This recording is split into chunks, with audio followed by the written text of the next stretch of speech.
మంది కొంపలు ముంచి మంటల్లో సలిగాగే దొంగన కొడుకులుండ్రు నమ్మించి మన గొంతు తడి బట్టతో గోసె తెలివి కల్లోళ్ళు ఉండ్రు భూమి మీద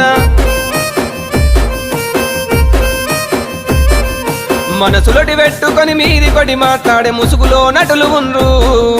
లేనిపోనివి చెప్పి బట్టగా చేసేటి లేకిన కొడుకులుండ్రు లోకంలో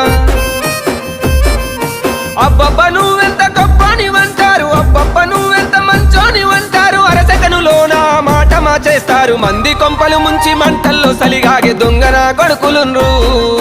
నమ్మించి మన గొంతు తడి బట్టతో గోసె తెలివి కల్లోళ్ళు ఉండ్రు భూమి మీద